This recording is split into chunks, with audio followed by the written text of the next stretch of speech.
Hello everybody, Earth.Otherwise here to continue our journey into game programming in C++, start to finish by Earth.Otherwise.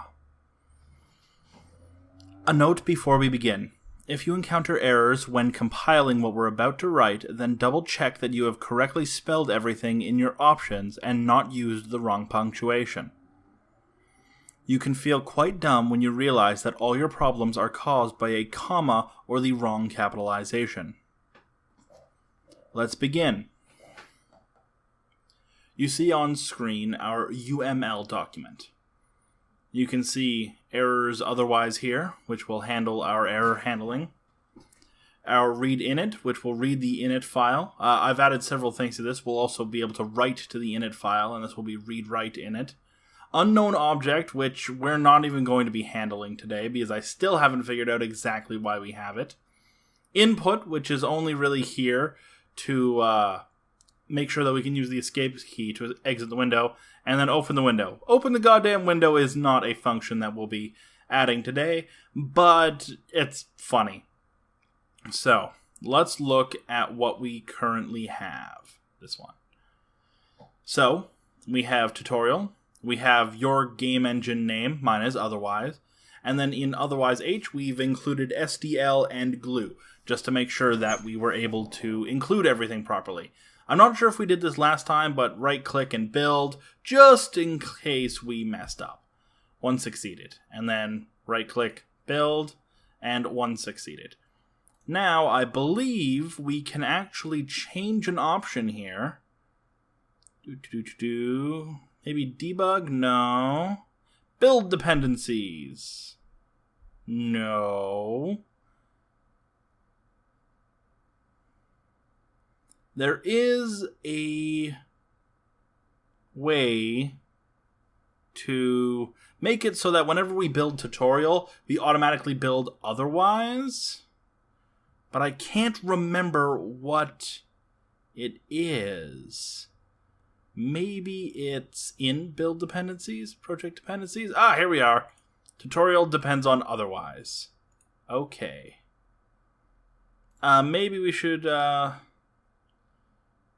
just check to make sure the build order is right. Yeah, Otherwise then tutorial. Excellent. So we have that now.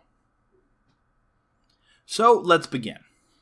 Let's make a new class called your engine name and then error handler. So right click here, add class. If you're not using Visual Studio, then your steps will be different, but you should know how to make a class already. This is not a beginner's tutorial. Now, my engine name is Otherwise Error Handler. Go ahead and finish. Now, we're going to be including a couple things. Number include. We're going to be including IO stream so that we can output to the console. We're going to be including fstream so that we can output to files.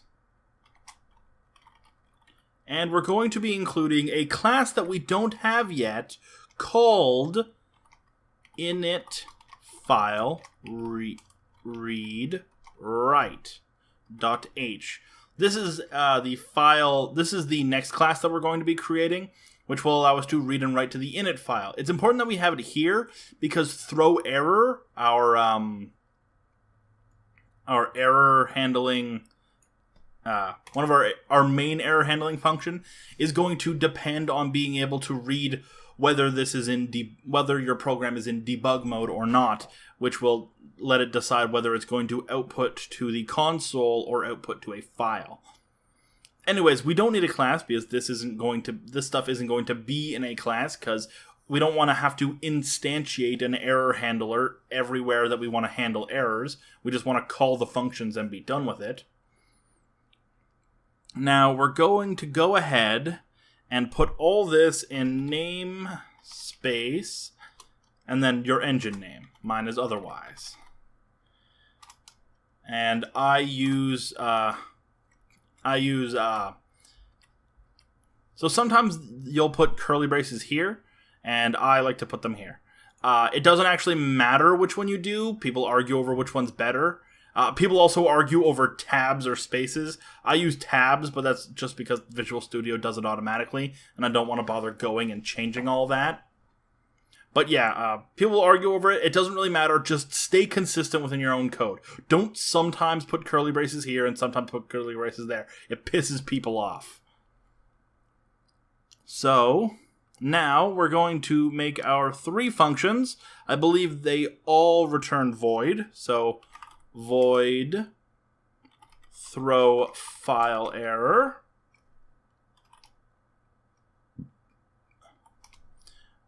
Void throw console error. And void throw error. And as you see, I've used lowercase as these are functions. Now, each of them take a... what do they take? I actually think they take a string, which means we might need to... Yeah, they take an error string, meaning we actually have to include string here as well. So, number include string. So, std, which is the namespace, string, error string.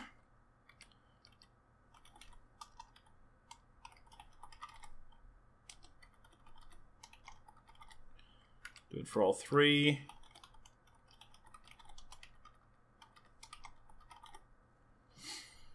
And there we go. What the hell? Oh, there we are.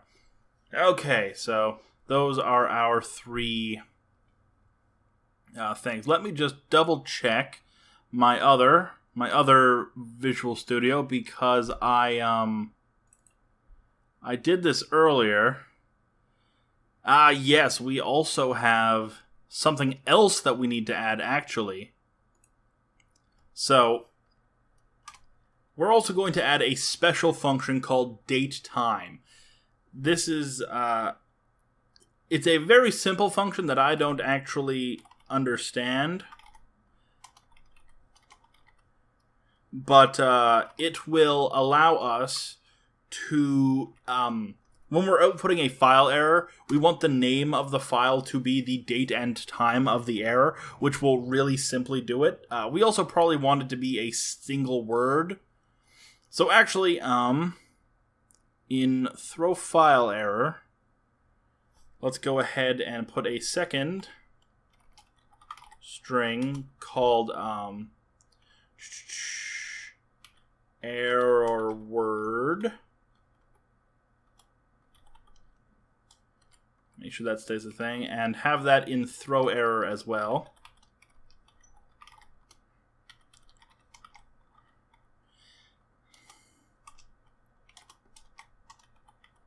There we are. And that will be the one word that we add to the error file name just to make it simple as to what's happening. And actually, we don't need these because we're just going to be defining these right here. Like, these functions are so simple, we can define them straight in the .h file. Anyway, so datetime is time underscore t raw time struct tm time info char buffer of 80 time the spot pointed to by raw time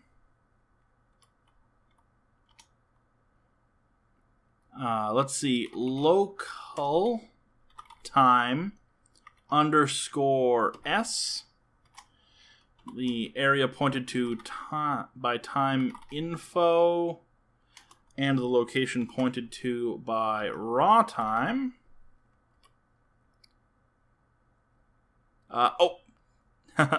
We also have to include ctime so that we can use things like time and local time, just so that the program knows what we're working with. So next is strf time buffer 80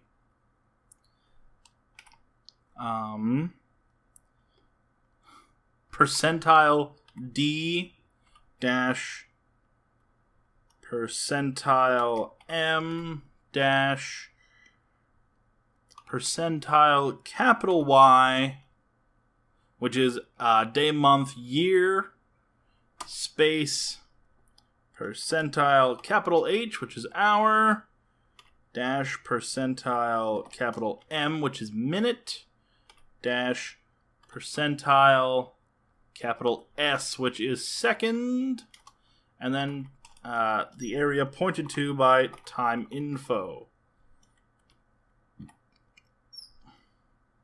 And that should be everything in that. And then we return the string version of buffer.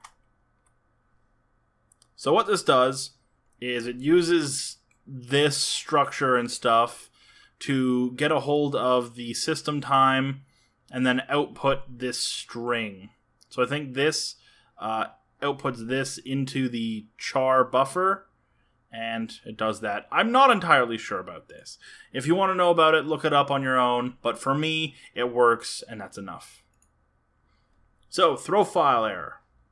So, std string error file name is equal to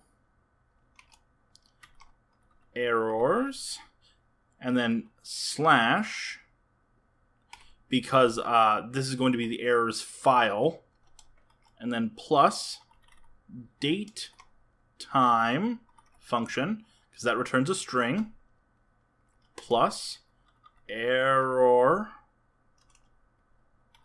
word, as that is the word at the end of our error file. So we should actually add a space in there, since we don't want things too cramped. And then finally .txt. So that will, when we output a file, when we have an error that goes to file, it will go in the errors folder, and it will be marked with the date and time, then a space, then the word we have specified for this kind of error, and then .txt. Now we have to actually output that. Like, we actually have to create the file. So std of stream, which is an output stream, and then it is called error file name. Oh, actually got to name it something. Error file. And then we'll go error file. And then we use the output operand, error string. We output the error string, and then we close the error file. And that is what we do in throw file error. We create the name, we open up the file, we output our error string, which describes the error, and then we close the file. Simple enough. Now the console error is even simpler. We're just going to std cout to the console, the error string, and then we're going to do a new line, /n, and then I'm going to ask, do you want to continue? And then new line again.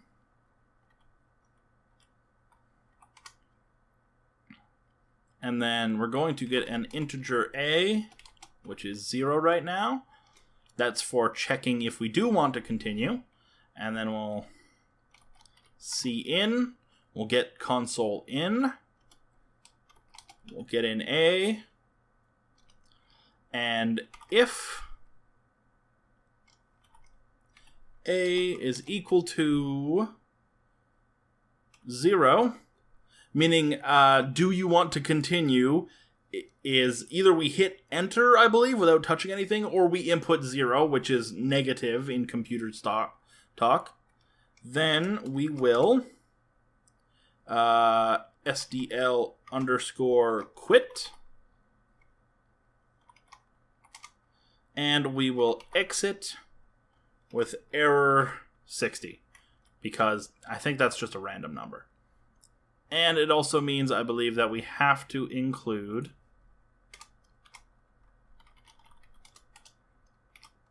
SDL/SDL.h. I believe we have to include that as well, just so that we can use SDL quit as an error that happens like halfway through our game. We'll have to use this just so that SDL quits out properly.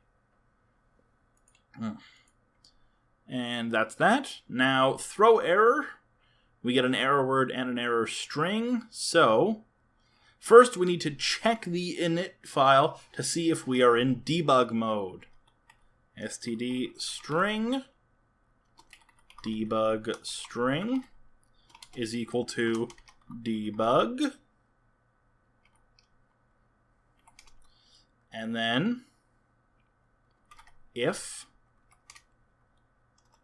debug string is equal to read init file line 2, then we throw console error. Lowercase. Throw console error. And we pass in the error string.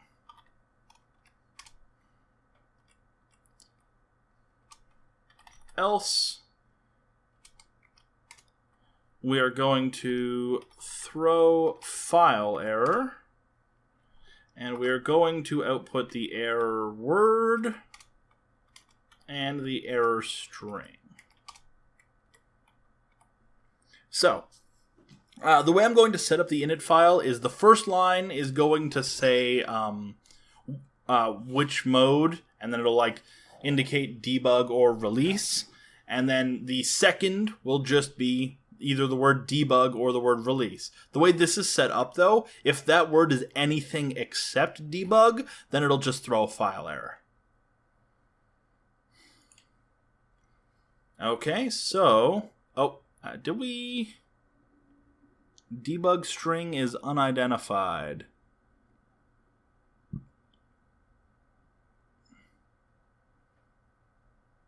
Debug. Debug string. Debug string. There we are. So this is our error handler. Now we don't actually need the CPP file. So let's just close that and... Do you want to... Nah, don't bother changing, saving the changes. Go ahead and remove that. Go ahead and delete that. We don't need it. Excellent. So we have our error handler. Date time is at the top, so we'll comment this first. I'll just tag this with a single sentence, and I'm using /* style comments. It's suggested you only use one type of comments, whatever you're doing. And since I like multi-line comments, I'm using /*. So we'll comment this, what it does, just this first datetime function. This returns the date and time in the format day, month, year, space, hour, minute, second. For the purposes of dating error output. Excellent. You'll notice that I'm saying what it does and why it does it in this instance.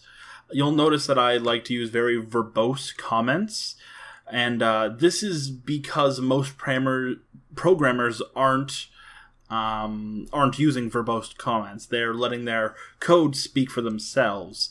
However, as a newbie looking into how code works, I found myself unable to read most code, as it was not a skill that I had learned up until that point. You'll probably be writing code for months or years before you can properly read code that you haven't personally written. So to help out any future newbies looking to learn from my code, I'm going to try to leave as clear a roadmap as I can. So we'll very quickly do it here. /star. This is the throw file error, so let's say it uses the datetime function to print the error to a file that's named the date and time, so that you have errors in chronological order. And then let's do this. Prints the error to the console and asks if you wish if the error is minor enough to be overlooked. Debug mode only. Finally, throw error. This is the function called everywhere else in any program that uses this engine. Takes an error string to define the error and an error word that describes the error not more succinctly, but rather simply, quickly, that indicates the type of error. And that's a bit long, so we're going to go ahead and split it into 2 lines, because you don't want your line length going like off the edge, so that it's all easily readable without having to scroll left and right. Though for if somebody has a smaller monitor, this might be the edge for them. I don't know that for sure, so I'm just trying to keep a healthy gap between my edges. Anyways, that's commenting the file. Now, we're going to move on to the init file read-write class, what we defined here. So, like last time, add a class, C++ class. Class name is init file read write. Very verbose names. You'll notice that my style of programming is very long-winded, at least relative to other programmers. I like to have very strict definitions of things that you can just see with a single look. So for this, we will need to include, we're going to need string, and then we're going to need, what else? I think we're going to need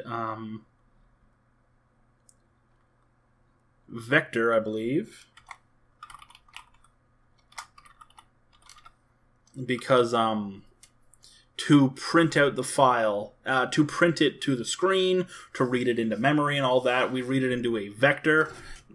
I'm just using that because it just holds all the lines, because the file is obviously going to be broken up into multiple lines. It could just be one long line if you really wanted it to be, but a vector of strings works perfectly well. There's probably a less memory consumptive way to do it, but considering we're only going to be reading the init file, probably when we start the program and when we have an error. So, because if you'll remember, back here in the error handler, we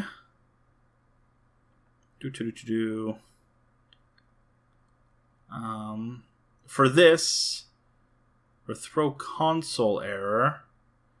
Oh wow, did we even? No, okay, so here we have to okay, this is actually incomplete. So we're gonna have to roll this back a little bit. Sorry guys. I just this is actually much time later. Like this video is going to probably take like several days for me to make. So I'll come back with fresh eyes every time. So this literally just writes the error to the file and does nothing left. Nothing else. We have to do this to close the program. That way we'll print out the error and then quit. We may want to... I'll come back and do it later, but let's just leave a note for ourselves here. Slash star.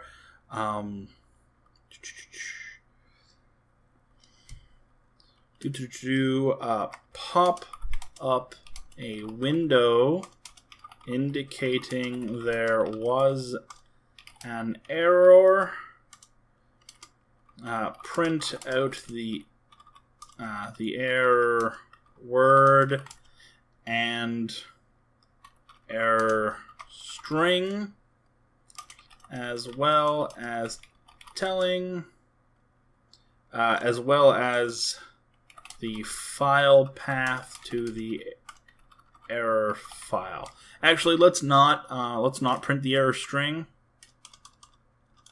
Let's just print out the error word. This way we're not, printing, like, the error string might be, like, pretty verbose, because I'm probably going to make it pretty verbose. It might be, a texture did not load. Check for this texture, and it will say the texture name, in this file. And, I wouldn't want to say that to somebody, like, to some random, I don't know, like, 15-year-old who's playing one of my games. Because you don't want people who don't know what they're doing messing around in your file structures, because that's a good way for them to break the game and then maybe complain about it. And yes, people will complain about it if they break the game because it doesn't work anymore. Anyway, so this just immediately assumes that we're here. So we actually have to... Oh, wait a minute. This is actually the line that checks. Indicates, takes an error string and defines the error, and error indicates the type of error. Let's see. Checks init Initialization. Going to be more verbose here since it isn't actually part of the program. We don't need to shorten the words. Checks an initialization file to see if we're in debug mode. So there we go. Okay, that handles that. We popped back in and we did that. Now, okay, init file read write. Let's work on this next. 3. So, much like the otherwise error handler, this actually isn't going to be a class. This is just going to be a set of functions in the otherwise namespace.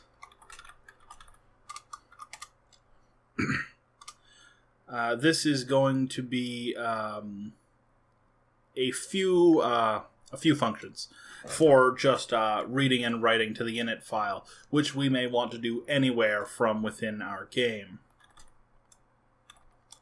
We're going to use a vector, or we're going to return a vector of strings, and we're going to call this read init file. There we are.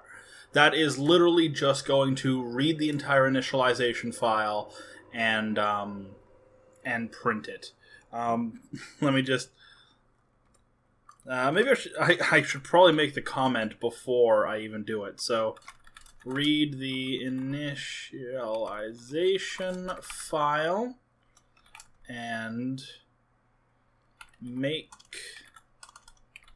it available for use.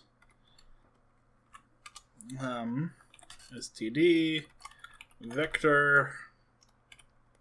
Oh wait, no. This is just string. Read init file line, and it takes a line number, and this will read a make a single line from the init file available for reading.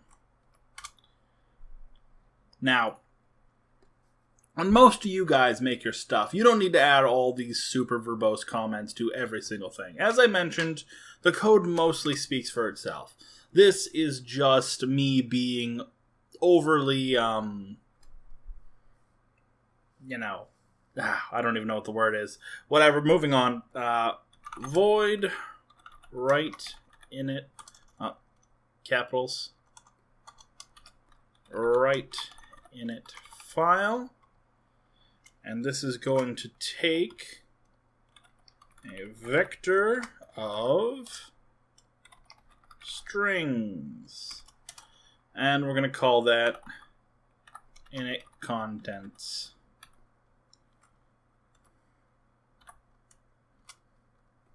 Now void write init file line. It's just going to take a string. I'm going to call that... Oh, wait, no. It's going to take two things. It's going to take an integer called line number. Let's go ahead and make that an unsigned integer.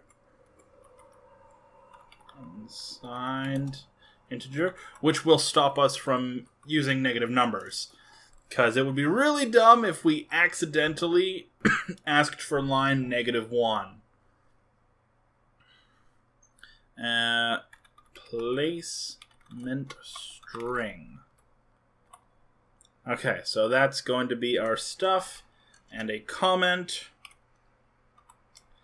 This is going to be write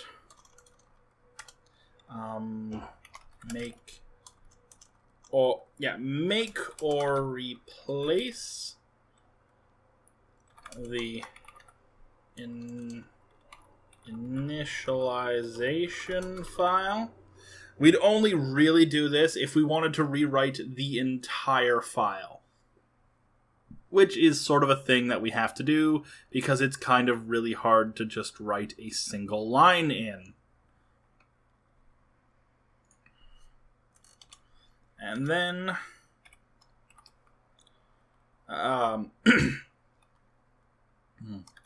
replace a single line in the init file.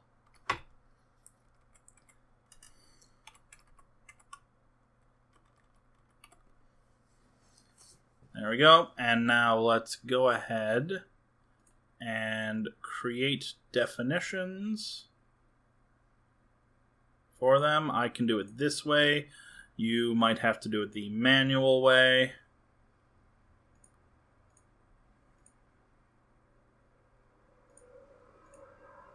And pop over to here. Boop. Get rid of these. And we have these. So, we'll just pop over to my handy dandy pre-generated file for this. And let's put this all in namespace otherwise. Oop. Get rid of that.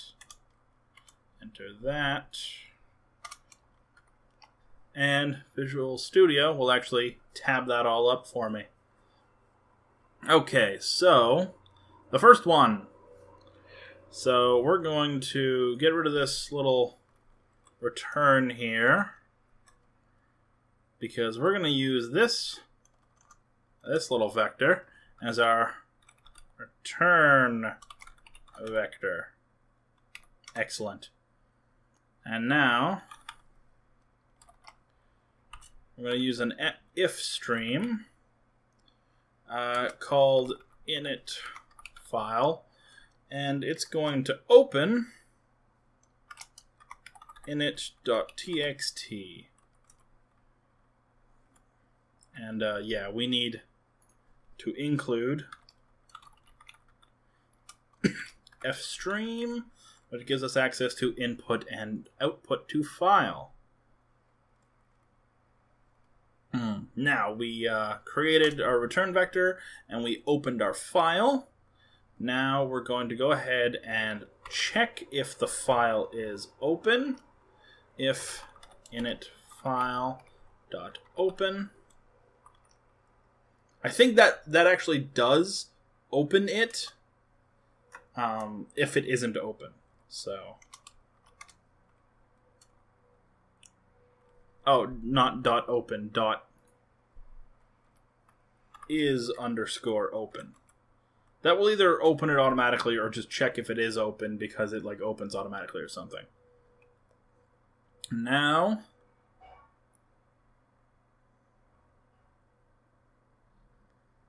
we're going to use a integer as an iterator. I'll line is equal to 0. And then while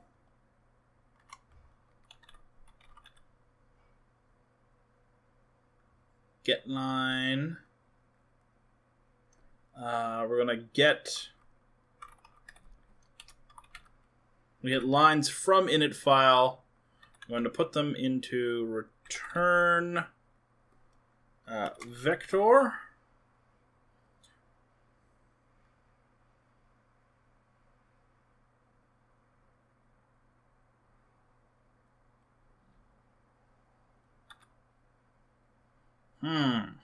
Wait a minute. I wonder if I could use pushback here. I wonder if that would work. Would it?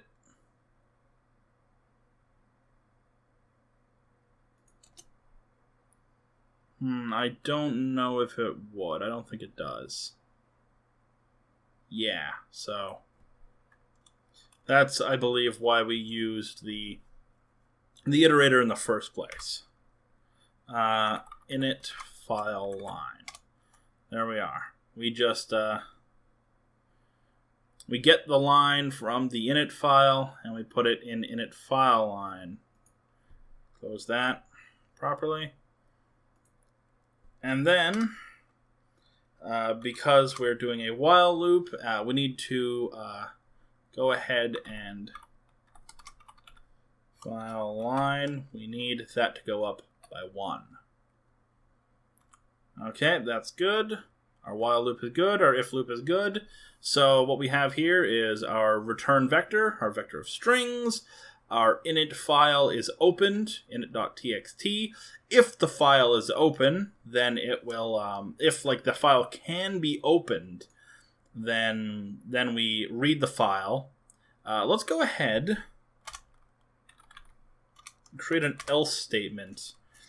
If the file isn't opened, then let's go ahead and include our otherwise error handler. So, if the file can't be opened, we're going to otherwise we're going to throw error. Now it takes 2 strings, the error word and the error string. So the error word will be initialization, and the error string will be the initialization file is missing or corrupt. There we go. So there's our throw error. So we'll have to test that to make sure it works, so that we can do something with that. But that's for when we actually make our tutorial little project to actually do all this. Right now we're just in the game engine. No doubt we'll find some sort of error, but if we don't, we'll just go ahead and return our return vector, because we've done everything here. So let's move on. So just like with the above, our return string has to be created. Now this is read init file line. So yeah, okay, just like last time, stt if stream our init file. In fact, let me just go ahead and Control-C, Control-V. You're not supposed to do that, but it's literally the exact same like line of code. It's the exact same line of code. And now we're going to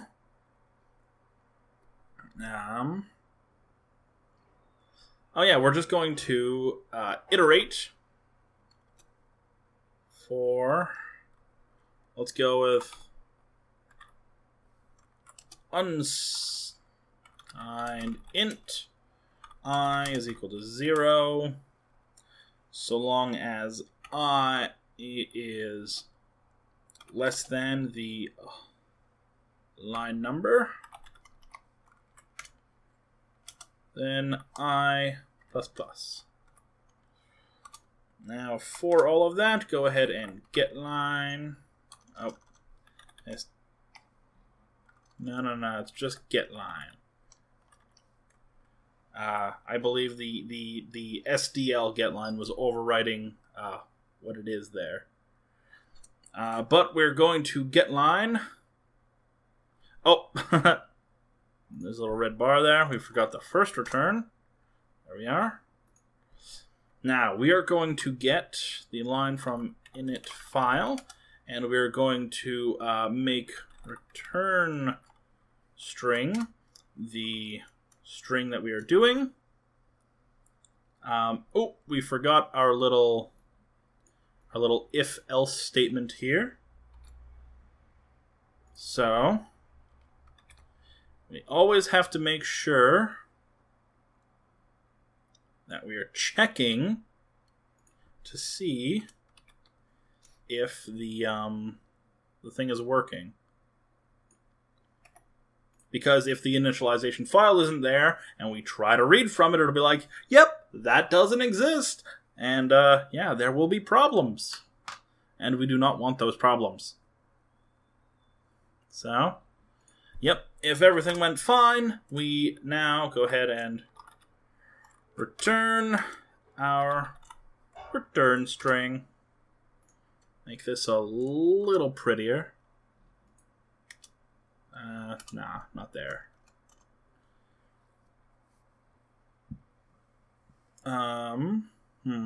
Is there anything special about these that we need to mention? I don't think so. It looks pretty straightforward, so we don't really need to comment it.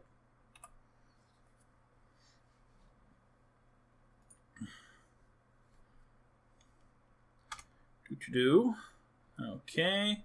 I mean, we already commented what the individual things were for, and from there you should be able to figure out what these do. A tip that I've never actually used myself, but I think might be a good idea is if you see a line of code and you just don't know what it does, just Google that line of code. Surely somebody has explained it somewhere. If it exists, somebody probably mentioned it. Moving on. We are now into writing files. So, for writing files, we don't need anything. We're not returning anything. So, not. We need an off stream. This is an output file stream to the init file, and this init.txt.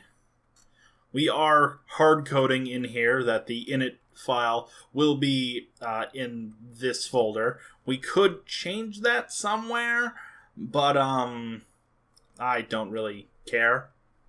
I mean, it's not like the init file should be somewhere else. So, yeah, let's... Okay, so, literally, this gives us our init file. So we literally just have to open it, check that it is...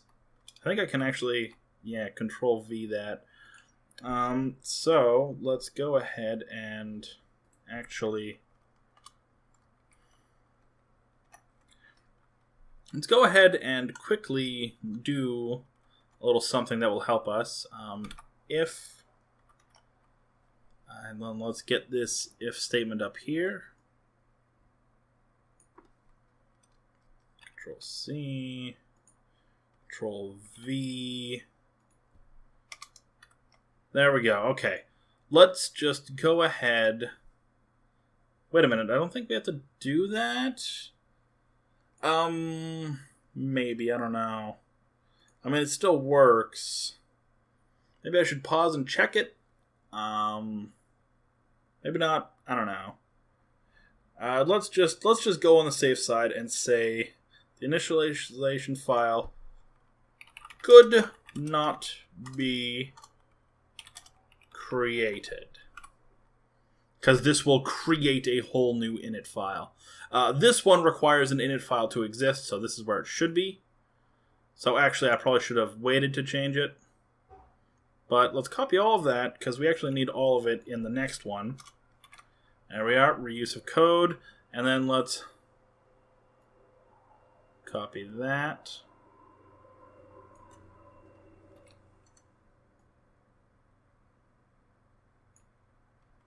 There we go. The initialization file is missing or corrupt.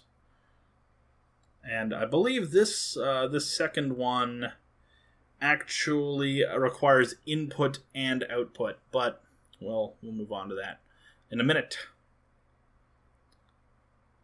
So, anyways, if we did open up the file, then we're going to go ahead and for unsigned int I is equal to 0. So long as I is less than...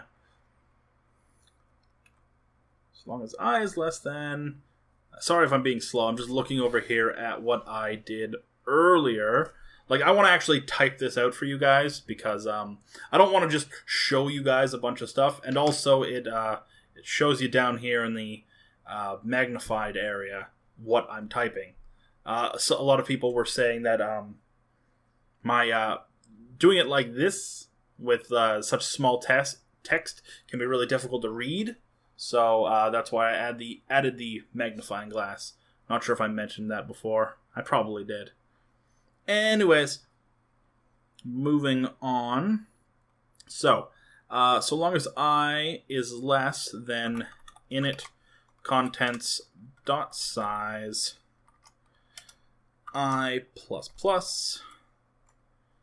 That's another set of curly braces. We go ahead and init file. We input into that our init contents. Init contents I, and then we input a new line.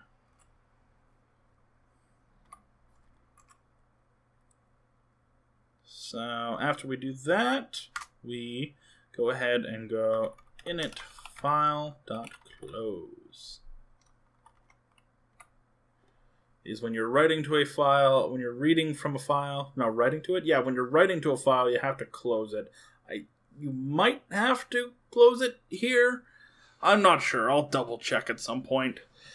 I think it does it implicitly, but I'm not sure if it does it, at the end of the scope. Anyways, moving on to what is probably the most difficult, though not by much, of the things that we're doing. Write init file line. So it's not very, but it's more difficult than easy to replace a single line in a file. So we're literally just going to read the entire file, replace one of it replace one line in the resulting vector, and then write the entire file out. So we need std string. We need a temporary string. We need a vector of strings called temp file. We need a if stream called init file input, which comes from init.txt.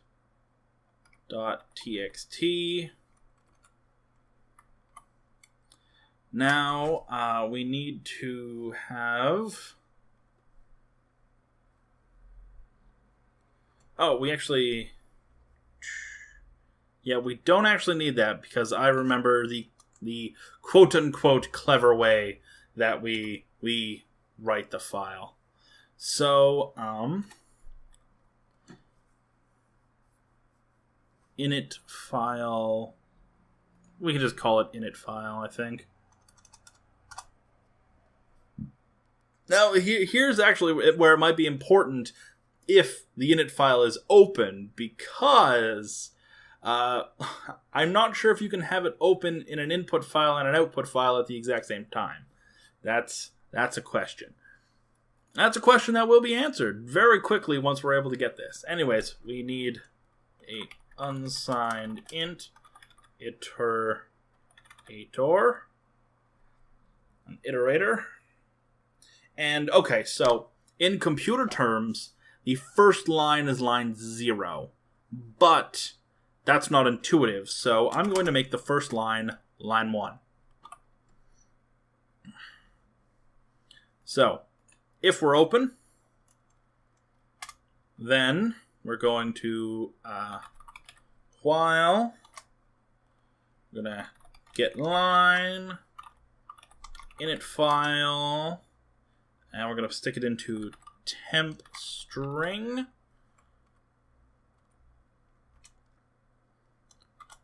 Anyways, while we can get lines, we're going to have an if statement.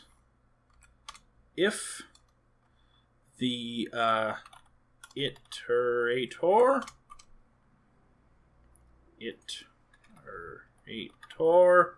is equal to the line number,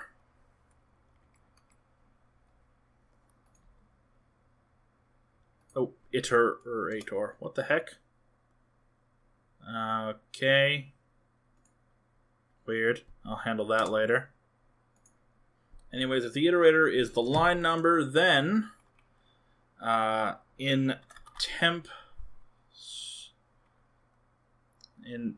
string, in temp file, we're going to push back our replacement string.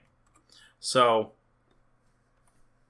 if the line we just got is equal to our line number, so if we just got that line that we're going to be replacing, we're going to stick the thing we're replacing into that line instead of the thing we just got. Otherwise, temp file dot push back. Go ahead and push back our temp string because we do not wish to change that. And regardless of what you did, iterator needs to be iterated. Anyways, get all that done, and you'll be left with a full file. Assuming, of course, that it's open and that all that works. And now we'll move on to writing it. And it's very, very simple. We're just going to go ahead and write init file. And we're going to input temp file. Boom. So our write file will now write the new init.txt file. And when you write a file, if it has the same name, it will replace it. So this will replace our init file with the replaced init file. Control-Shift-S to save all. And now it's time to move. Now on to getting keyboard input so that we can exit the window using keys. We are going to keep this simple, though it will become far more complex later. This is going to be a class, unlike the first two groups of functions, since it's going to contain both functions and data. We need to include unordered map. That is, once we actually make it. I don't really think about actually typing this out when I'm writing the script.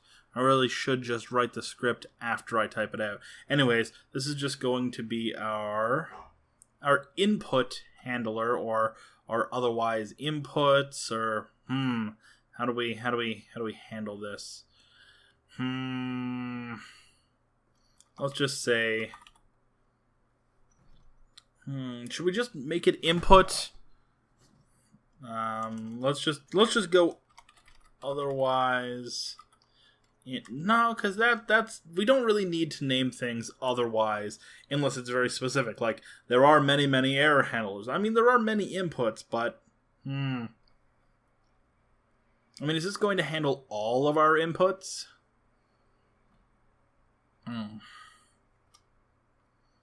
And it doesn't create inputs, so input handler.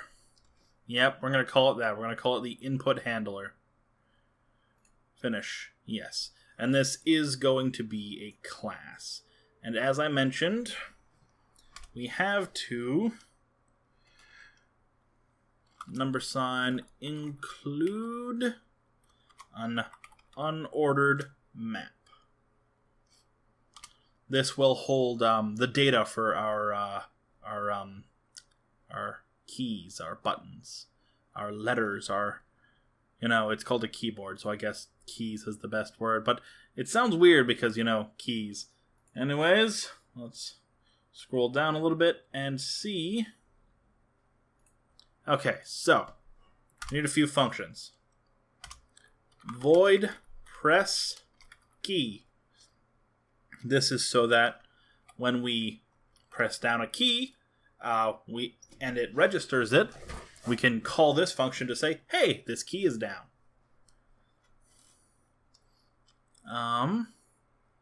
It takes an unsigned integer, a key ID.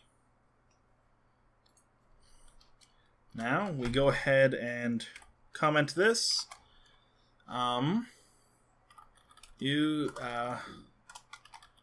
called when the player presses a key so that it can be checked against the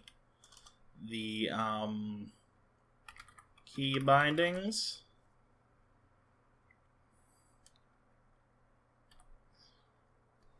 That'll be good enough. Next. Next is the isKeyDown function. So void isKeyDown. So it also takes, this isn't a void, this is actually a Boolean, which we should know from the word is. If is the first word of a function, then it is almost always a Boolean, because it is obviously a question. A yes or no question, even. And anyways, signed int. This also takes a key ID, where it's like, hey, which key are you looking for?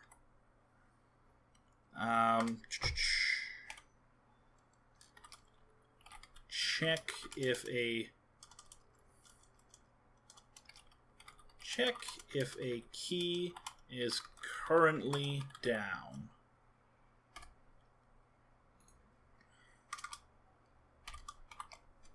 Now, let's see. The final function will be input_quo, which will take and return nothing. In the private section, we'll have an unordered map. Okay, so input_quo. So what the hell is this for again? Void input_quo, which takes and returns nothing. And there's a cop in the background. Anyways, pop over into this and ask ourselves why the hell I said that. Because we don't actually need it for this to work.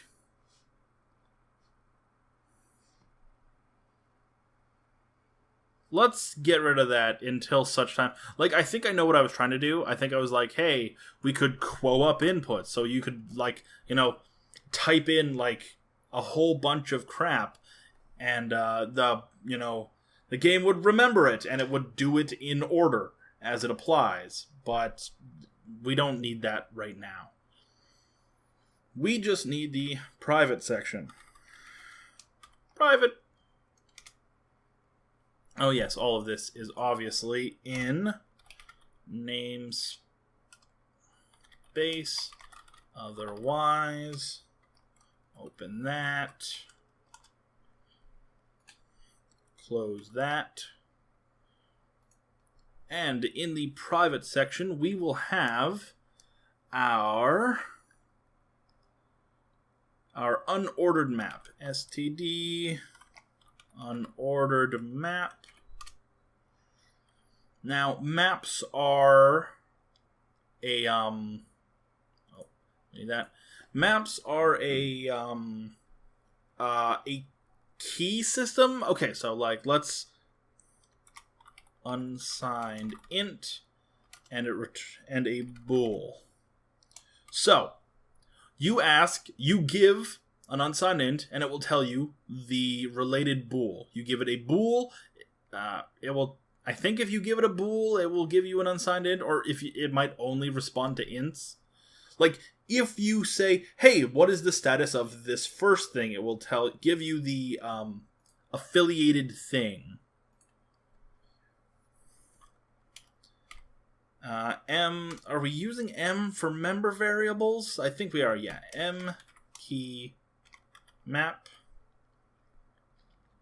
Yeah, because Ben actually uses an underscore at the beginning, like this. I don't like that. I don't like using underscores at all, if possible. But M key map. And I think that's all we need, actually, because press key will be like, okay, so this key is now set to true. And then is key down will be like, hey, is key true? And then the map will either be like yes or no. Right now we can only press key. I believe we can't release key. I believe there's actually a release key function that's that Ben taught, but we don't need it. Like, this is literally just check, hey, if you hit this button, we're done. So whenever we hit a key, that key will stay down forever. Anyways, let's create the definitions. Create the definition. Create the definition. Pop into here. And let's begin. Now we are in namespace. Otherwise. This is where we are. This is where we're going to be for a while.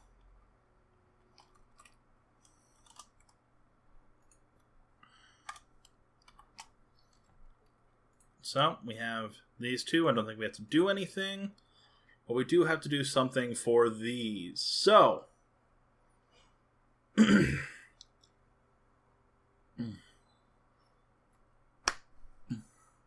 the isKeyDown function will find the key ID that we're looking for, and it will return the value. If the key doesn't exist on the map, it will also return false. So if the key doesn't exist, it just returns false.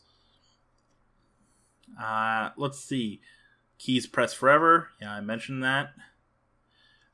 There is a way to add a new key to the map when it is pressed, but we likely don't want to do that. So, when you press down A, there is a way to automatically add A to the map.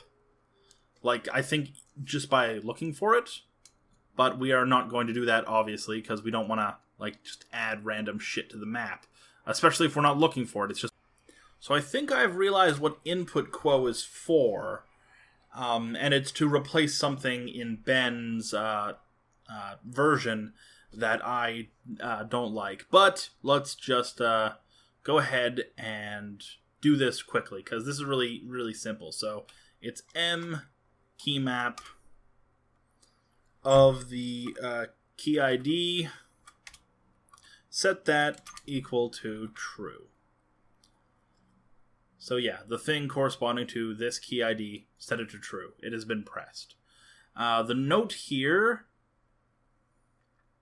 is that we are testing key map as an associative array.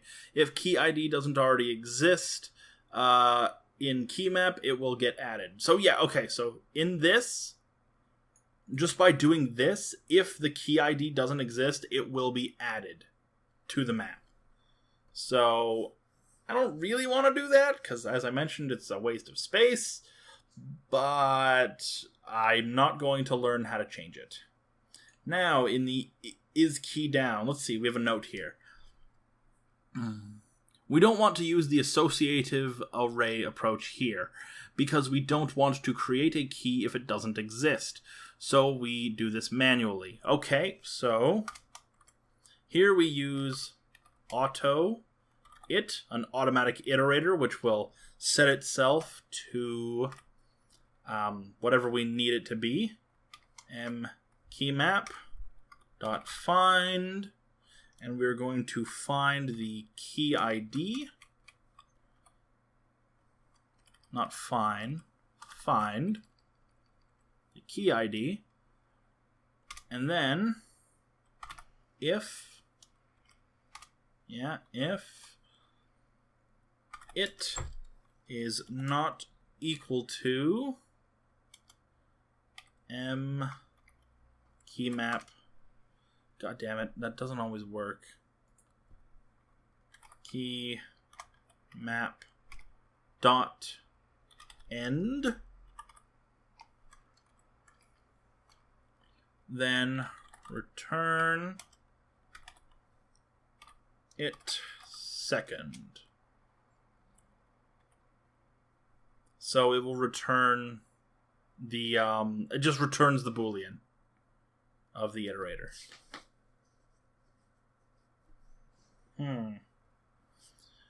Whatever. I'll analyze that either. Else return false. So press key. As we mentioned here, look at this. It just sets the key to true, and if this key ID doesn't exist, it will create it and set it to true. And then this finds the key, and if it didn't reach the end, if the find, because this will just go through from top to bottom, checking to see if each one is equal to this, and the iterator will obviously iterate until it either gets there or hits the end. If it hits the end, if it doesn't hit the end, then return whether it's true or not. If it does hit the end, then obviously the key doesn't exist. So we just return that, no, that key that doesn't exist. No, it doesn't. Heck, I may very well want to toss an error here because the key I'm trying to find doesn't exist. So it probably means I made a mistake in the program and I'm asking for a key that doesn't exist. So actually, I'm going to go ahead, make a little error here. So let's go ahead and include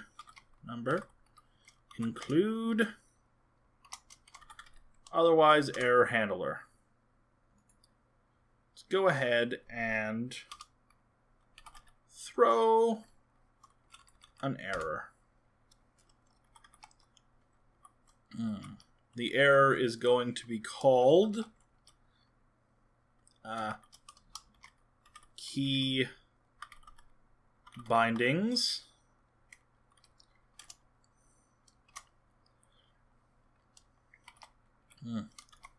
The key that the game is asking for does not exist.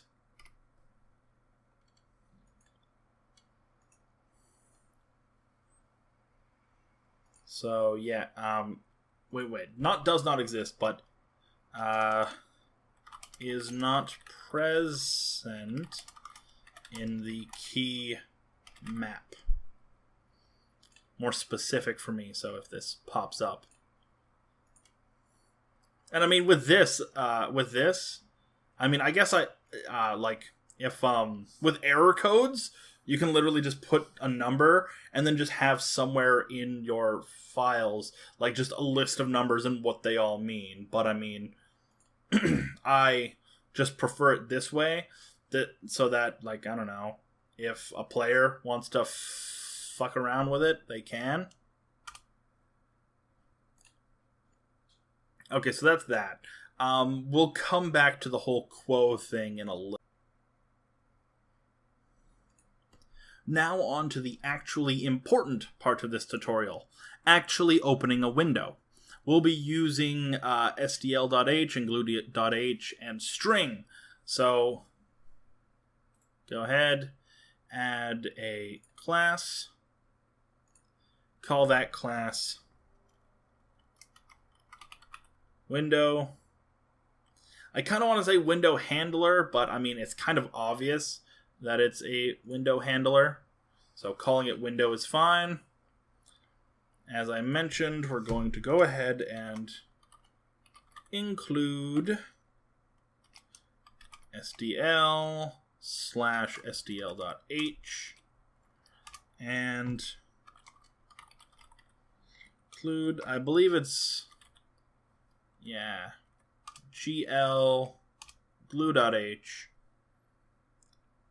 and string. Number include string, and all of this is in namespace otherwise.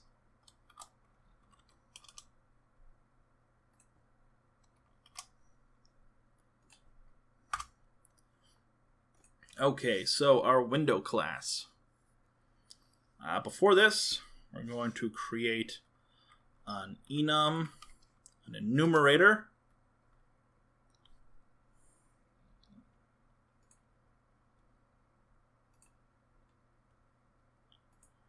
called window flags. This is just going to be what kind of window you're going to run. So with all enumerators, it's in caps lock, invisible. This is equal to 0, little x, 1, which I believe is used for bitwise operations, just so that this doesn't take up a lot of space. Full screen is equal to 0, little x, 2, and borderless is equal to 0, little x, 4. Yeah, 4, because this is a bitwise operation, so we have to work in multiples of 2, I believe. Though we can also use 1. I'm not entirely sure how it works. But so our first function, besides the constructor and destructor, is the create window function, which will actually return an integer. And create window. I mean, create window is actually... window is implied, so just create. Now... stuff goes in here, but we're going to do the functions first. Void swap buffer, so that we can swap our buffers. Int get screen width, and int get screen height, which will literally just return our screen width and screen height.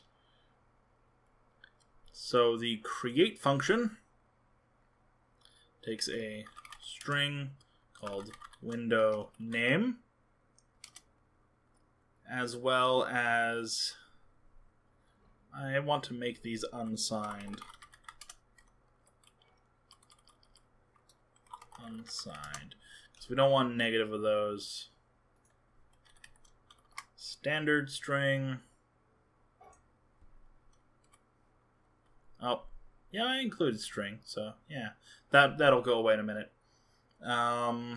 Unsigned int screen width, unsigned int screen height, and an integer. I'm not sure if it can be unsigned. Probably. But this will be the current window flag, so flags.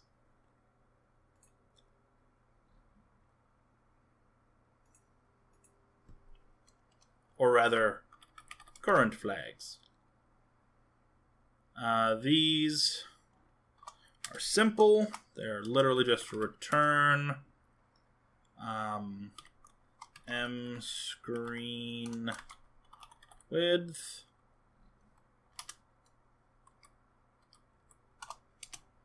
and return m screen height, which we haven't made yet, but we will momentarily.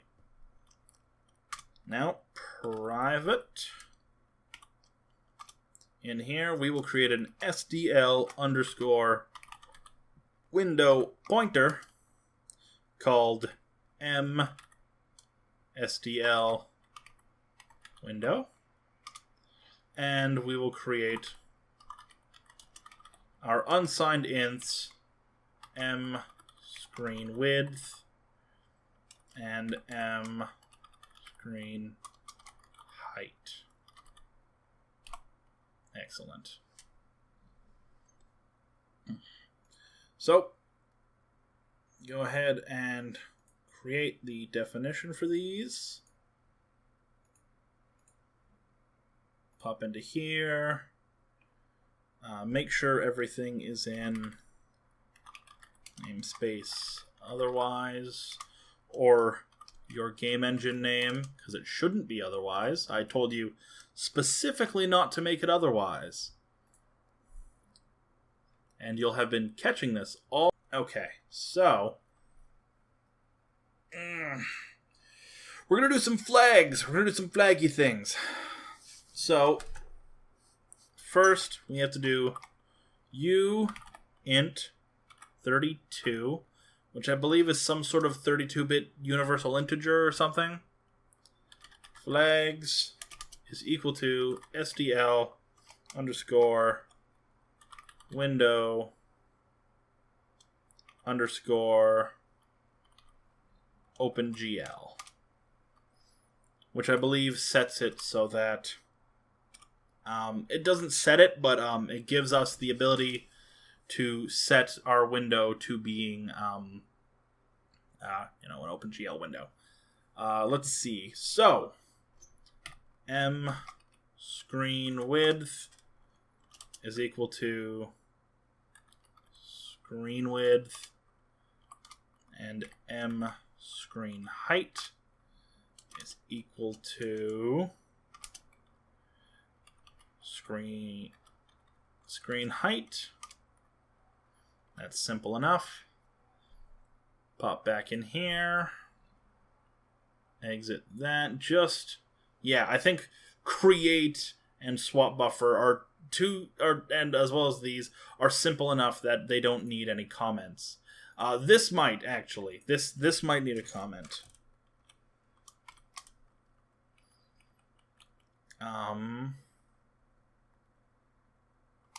Enumerator that gives us the ability to change the style of window. Used in the create function. There we are. That should be a semicolon, not just a colon, as it is a new but attached thought. Anyways, now we're going to do some repetitive stuff. So if current flags and invisible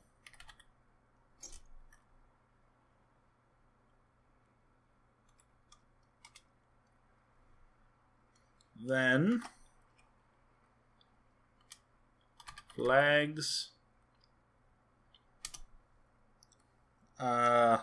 line equal to SDL underscore window underscore hidden. Yeah.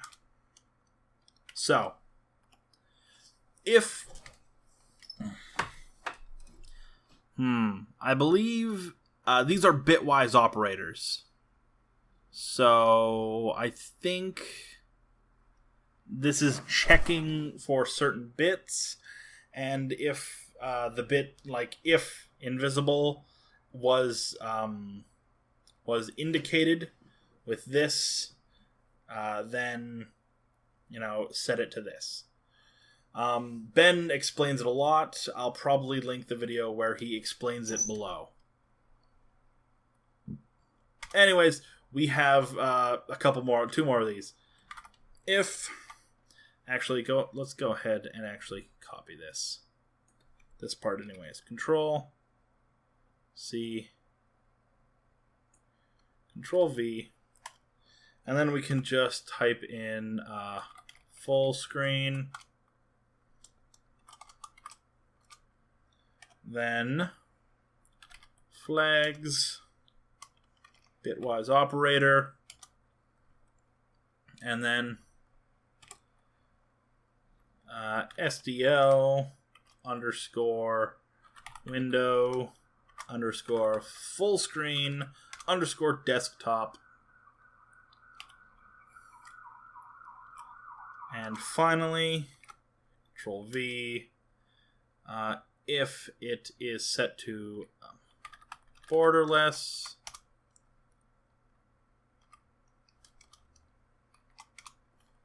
then flags is bitwise operated on by SDL underscore window underscore borderless. And as you may have seen, there are plenty of other bits and bobs that your window can do. You may want to play around with it just to see, all the little things. So, I'm not even close to my bedtime. So, now we are going to actually create the window. Pretty simple. MSDL window. And we want to set that equal to SDL underscore create window. Simple as that. Well, a little bit more. Now our window name needs to be turned into a C string.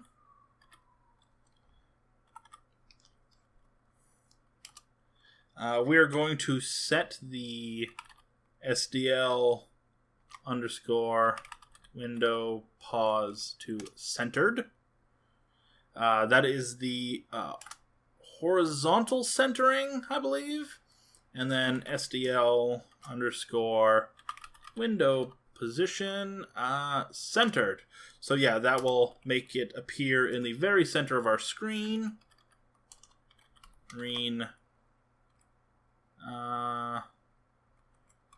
I can do either one of these actually, but let's just do it with that. And then screen height. Finally, flags. Simple. So we name it, we set its position, we set its width, we set its height, and we give it the flags needed to run. And then we return 0. And we will have created our window. This bit isn't really necessary for creating the window, but I felt that it was useful to add it here, as I don't want to create an entire thing for bitwise operators, because this is like the only place where it's used. Anyways, swap buffer is even simpler. SDL underscore GL underscore swap window. Yeah, swap window. And then SDL window. Ta-da! We swapped them. So now we go ahead and Control-Shift-S to save all that. And now we finally create our main file. Note, this is in tutorial. Everything before has been in otherwise. This is now in tutorial. We're going to add a new item. It's a .cpp file. And it's called main. We now have our main file.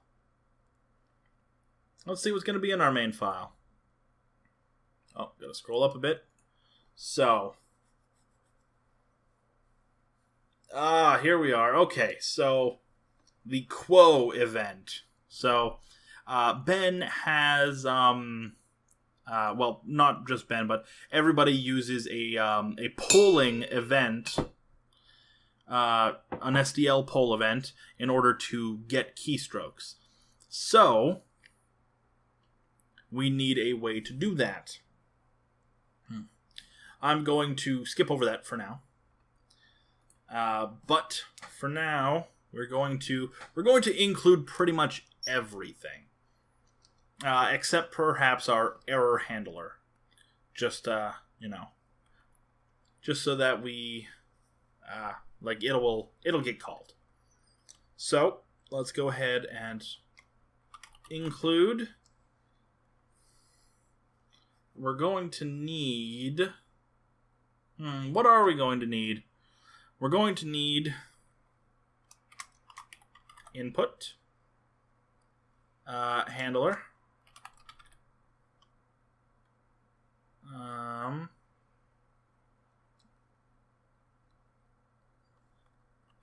.h. I believe we can get it that way. Number include. I'm going to need window.h. Yep. Not core window, just window. Window.h. It's not having the effect that I wanted. Perhaps these have to be in quotations? No, it can be either. I think those red bars were just there to mess with me. Maybe. Whatever. We'll move on. We'll move on. Yeah. I don't think we need anything else. So, int main, int argc, char, pointer, argv. SDL needs these to run. We're not really concerned with them. So, yes, we actually do need SDL for this. Number include SDL / SDL.h, because we need to initialize SDL.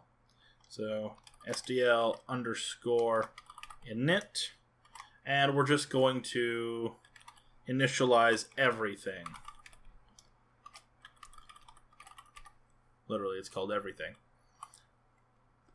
Because that's just the way we do it. Also, we don't want to initialize just video. I mean, actually, right now, we'd need video and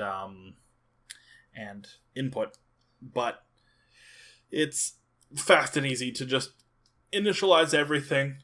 Though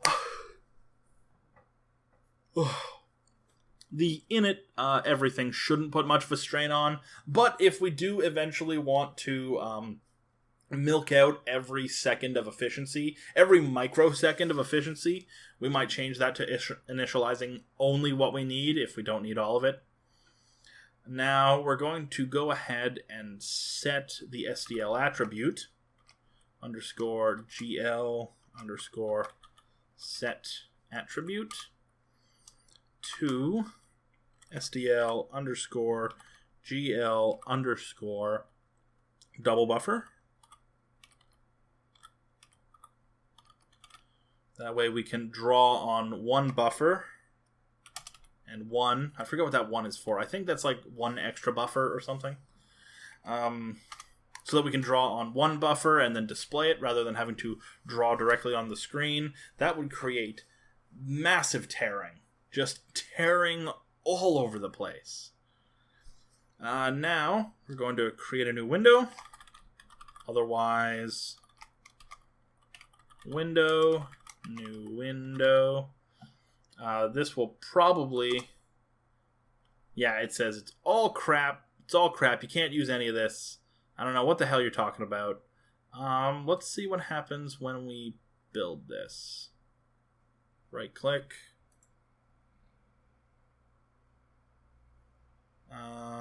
Build. Because it might simply be that we literally cannot draw on this yet. But I don't think it should be that way. There, it succeeded. But these haven't changed. The problem we have here is a problem I made in the last video. Let's go into these properties. And let's go into our linker and into input. And here we see a comma. That's not supposed to be a comma. That's supposed to be a semicolon. Observant programmers who were watching last time likely caught that. But yes, those are supposed to be semicolons. Apply. Okay. And this should go away, as we are now including these. Let's go ahead and double check that build dependencies, project dependencies, yep, otherwise. So we can build this, because sometimes the red lines don't go away immediately. So we can build it, and that will tell us if, yeah. Okay, see, here we are. See, we have some stuff here. Another thing we missed is that we have to set our subsystem to console. Let's apply that.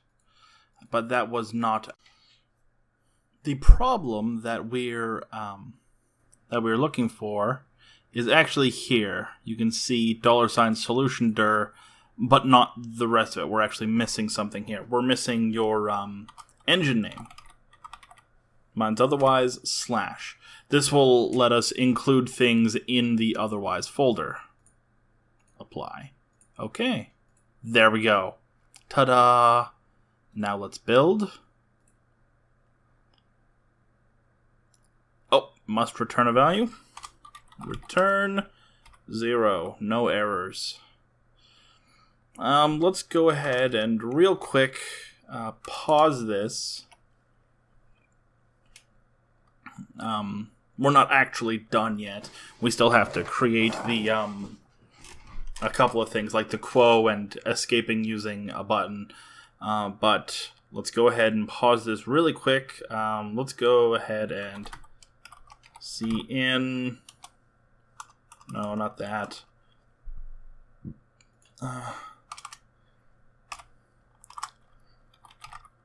Temporarily include IOStream. Include IOStream. cin. Int a, cin, and then I believe it's that, and then a. Oh, wrong one.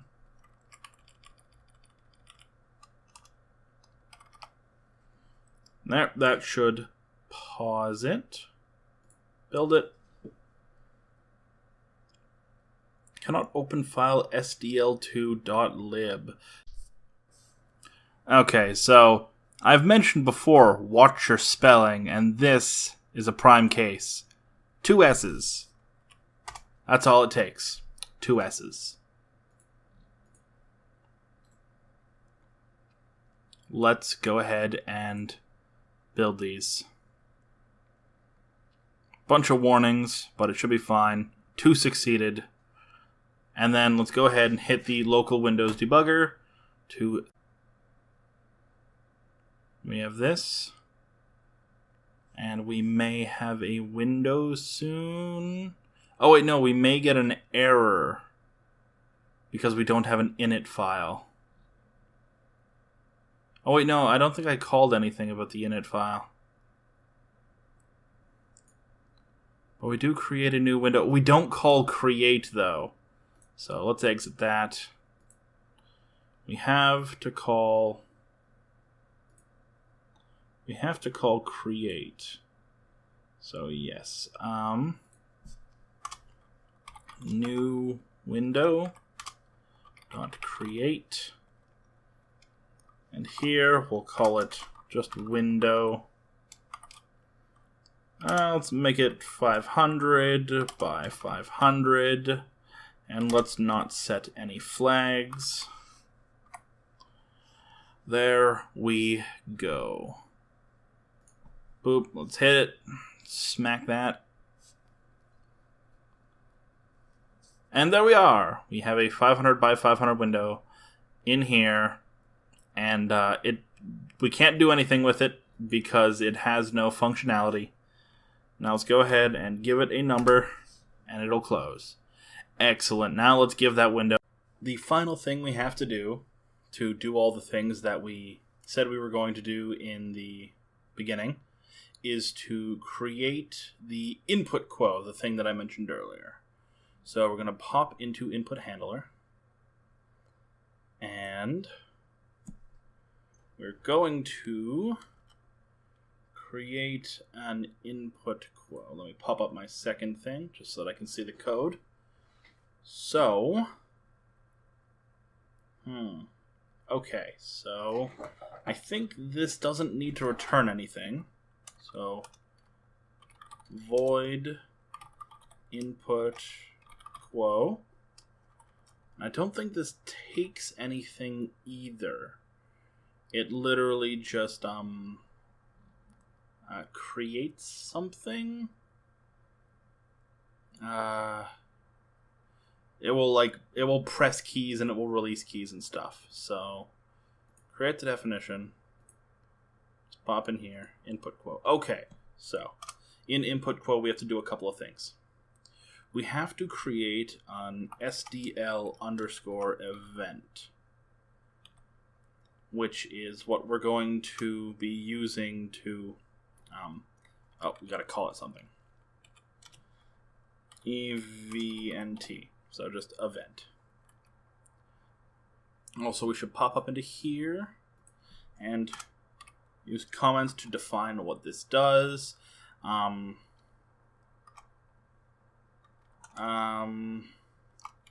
Logs keystrokes to be used by the game.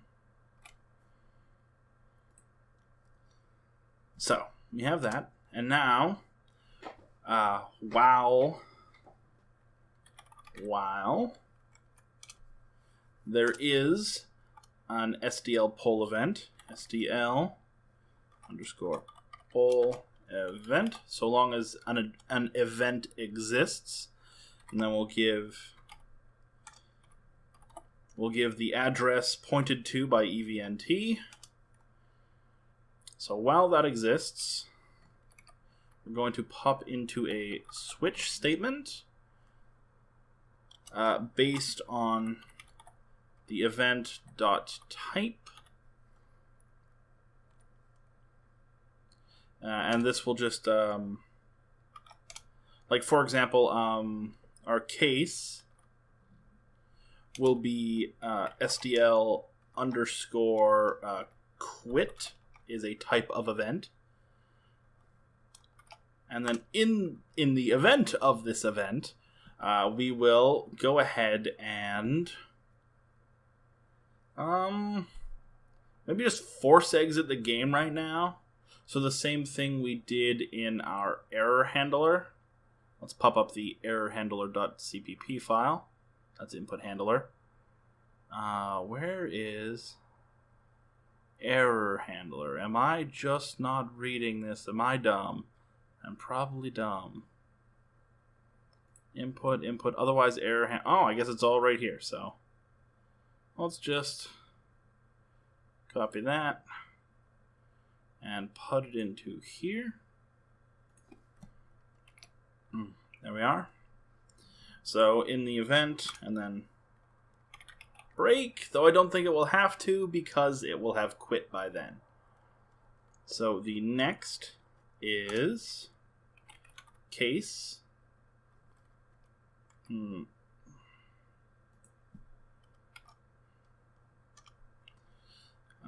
In this case, SDL underscore key down. So if a key is down, oops, I did that wrong. Put the colon in the wrong place.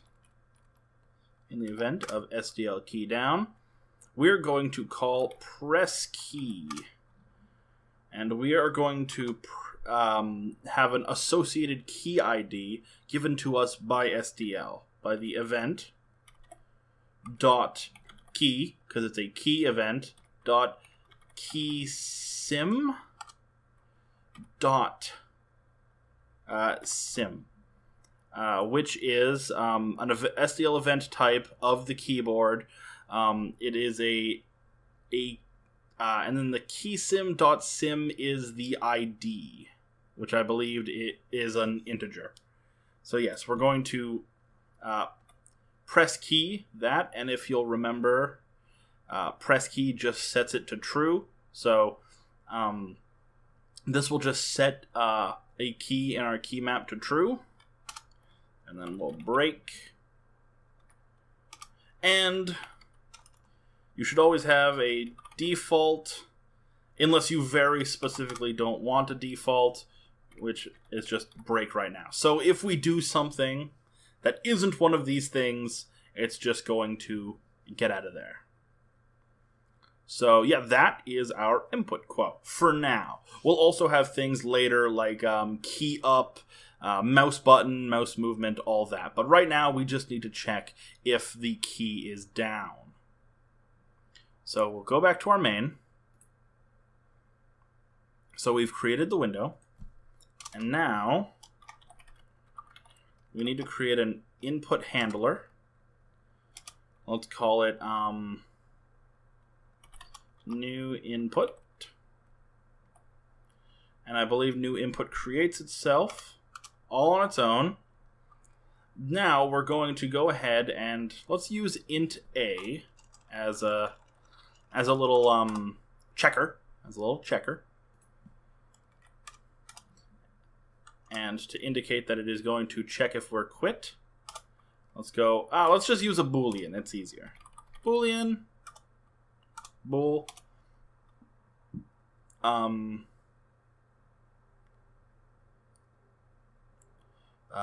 Do quit. We'll set that equal to false.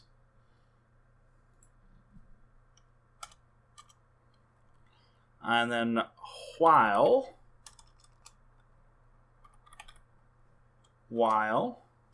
not do quit, so long as we are not quitting, we will check if new input dot is key down, and then we will use the associated SDL key for SDL underscore, let's use W, not EW. It doesn't really matter at this point. We're just checking to see if it works. If that is true, SDLK for SDL key W.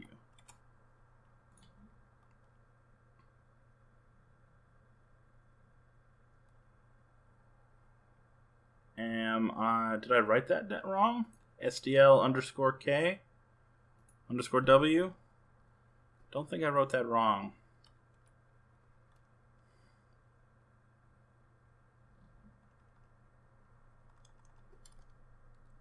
SDLK underscore W. Oh, lowercase w. Okay, there we go. That should be correct. There we are. If that is proper, then let's set do quit equal to true.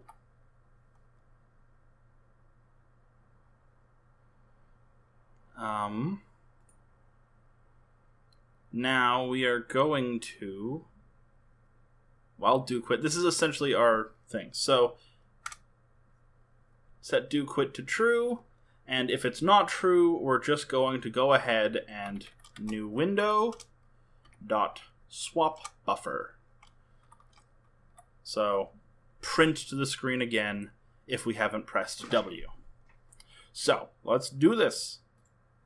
Let's this local window debugger will build it for us. I'm pretty sure. Yep, build started. It will build otherwise, and then it will build tutorial. And if everything's working right, everything is not working right. Okay, so let's see what happened. Let's see, in date time something happened. Oh, I guess a bunch of errors got thrown, maybe? Init file read write. So yes, in init file read write, a lot of bad things happened. Let's find out what those bad things are. Okay, so here is an error. In this instance, if we don't find the key, we throw an error. So that's actually not right because it will throw an error every second. So because we didn't put anything in the key map. So unless the key map is completely 100% full, that's kind of useless. Let's try this.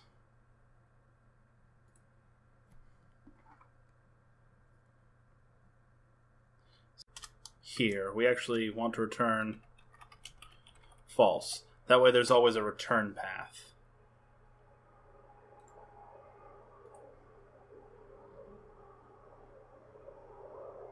But our errors are still there.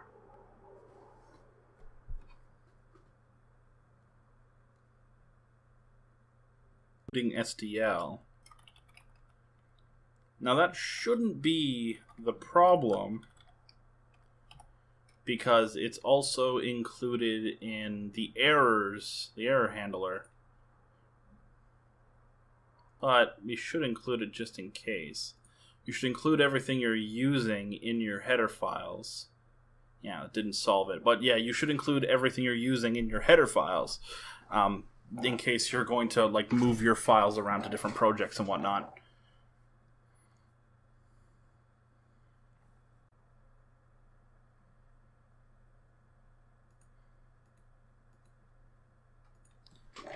Here we also actually have to call new input dot input quo to check if any of our keys are down. Well, I don't think that's the problem. For some reason, this header file was being read multiple times in our tutorial. Probably when we defined input handler and a different window, like init file read write, because it's defined in both of those. So what I did is I created a new CPP file, otherwise error handler.cpp, and I took the code that was here, and I put it here. I copied pretty much this entire thing except for the comments. Put it all in here, included otherwise error handler, namespace otherwise, and then I put it all in here, and I just left the declarations here. And that solved the problem of it being defined, of this being defined multiple times. There we are. So let's get back to the main.cpp file, run this, and see if we have a working system here.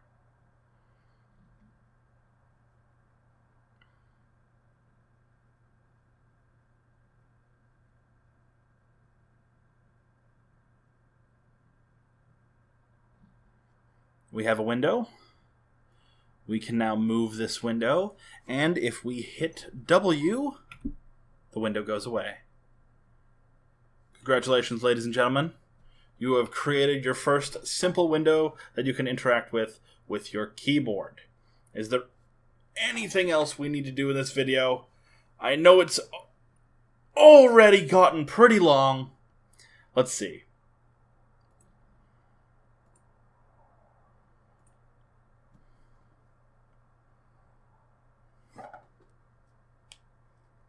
Okay, so the last thing we need to do is... You know what? I was going to say we were going to create an init file and, read it, maybe print it off. But I think this is it. We can do that in a different video. This is everything we need right now. So here we are. Ooh, thank you for joining me with this. And now we have to do the cleanup. What do you call it? The final round of updating everything and putting this on GitHub and whatever. But we will do that in the next video. This one's already far too long, and I'm probably going to split actual programming videos up into multiple parts where we just handle each thing individually. And if I find an error in something, like in the window error, if I find an error in here, I won't fix it in a video about input handler. I'll make an entirely separate video called Fixing the Errors with this file. Just so that you guys don't have to worry about, having to watch every single video to figure out what's going on. Anyways, this has been Earth.Otherwise. Thank you for watching. I hope you learned something.